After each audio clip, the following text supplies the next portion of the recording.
Today's session is one of the nastiest in my training arsenal, the hill monster interval. The legs are already feeling it today.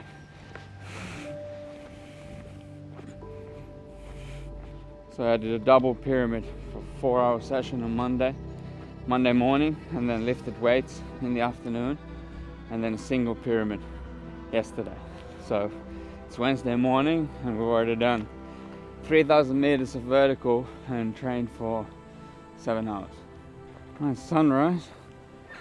It's super brutal living on fresh legs, and today's only Wednesday. I've already climbed 3,000 meters this week, so today it's going to be extra spicy. At this point of King of the Hill prep, I don't mind training on tired legs because it's going to develop exactly the thing that I'm going to need, which is muscular endurance, mental grit, and lactate threshold.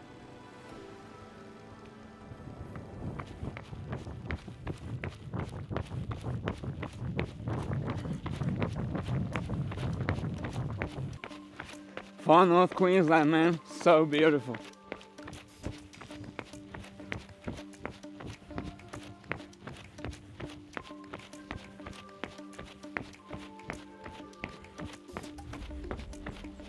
I remember so many years when me and Teresa would come and spend the Christmas here with her family. Then the worst thing would be to jump back in the plane to go back to Melbourne when the holiday was over. Not anymore. Now that I see those planes flying away, it's like, so long, suckers!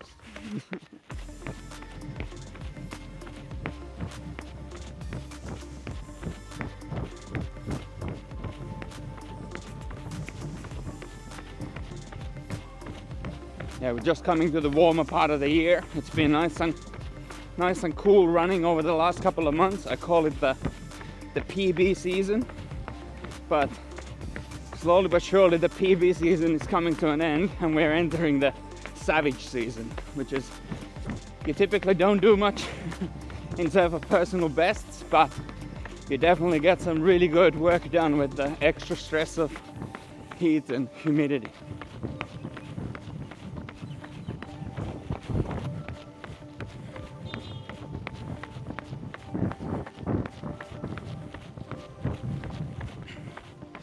So that's Mount Whitfield. It's like, I think like 300-400 meters of vert from here. So that's the hill I'll be doing once I'm finished with the hill monsters. So today's plan is very simple but far from easy. We're gonna start with a 10-minute flat warm-up, and then we're gonna hit the hill monster interval. So one hill monster is 1.1 kilometers in distance, and it'll rise up 110 meters per repetition. I'm gonna run up, jog back down, and repeat that 7 times. And once I've done 7 repetitions, I'm gonna hit the Green Arrow trailhead and I'm gonna climb Mount Whitfield for a further 300 meters of vertical gain twice. Okay, 10 minutes easy done. Time to make it not so easy.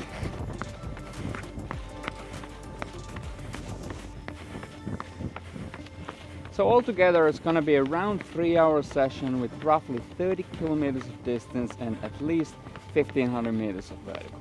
Sounds like fun. The legs are going to be burning, the lungs are going to be screaming.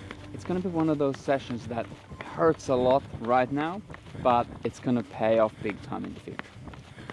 Let's get into it.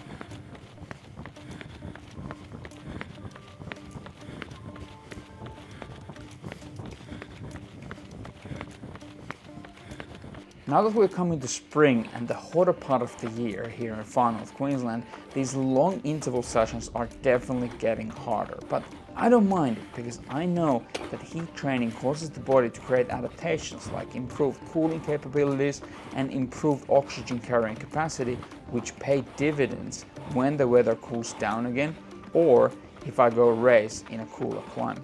And the funny thing about Melbourne is that it can be absolutely anything in November.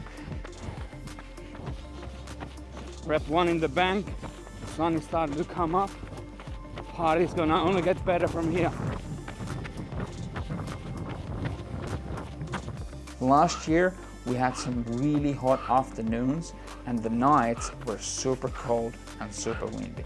Luckily, I'm adapted to both ice and fire through my upbringing in Finland and now through living in the tropics, so I'm ready for anything. And in fact, if I'm completely honest with you, I hope it's gonna be hot as hell so that the people who live in Melbourne are gonna really feel it in the afternoons.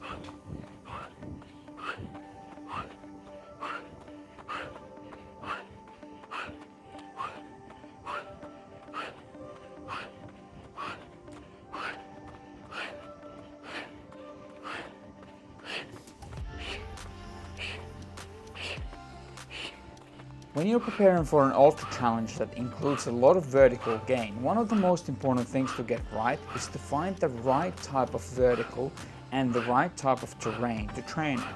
While I'm doing most of my vertical training on the pyramid, which is super steep, super unrunnable, and very gnarly under the foot, it's also super important that I get some runnable and not so steep uphill stimulus on my legs, because this develops a different type of muscular endurance and strength compared to a hill that is so steep that you can't really run on it properly.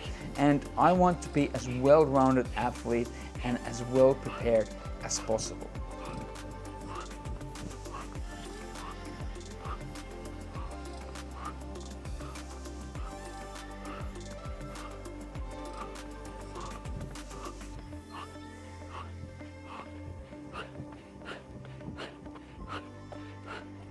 Most people stop at the false summit there, but fuck that, because most people don't win last man standing events.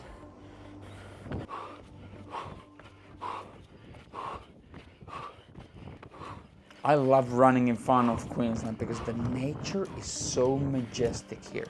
These rainforests are literally some of the oldest rainforests in the world, and you can really taste it, you can smell it, and you can feel it when you run here. And I really have to pinch myself every single day I get to do this stuff, because I feel so privileged for living in such an amazing place.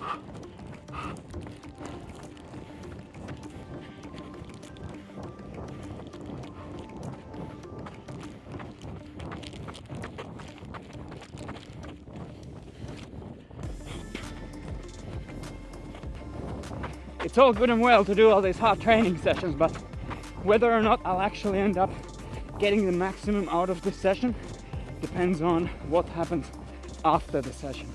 And that is exactly where I'll see you next.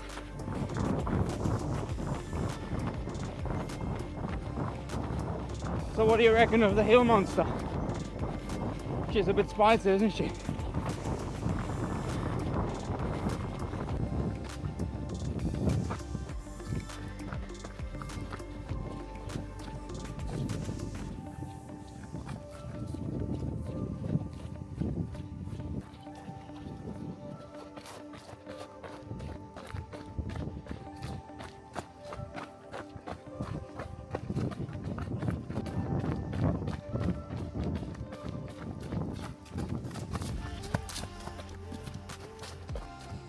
In the next episode, we're going to be covering my secret weapon when it comes to optimizing my recovery.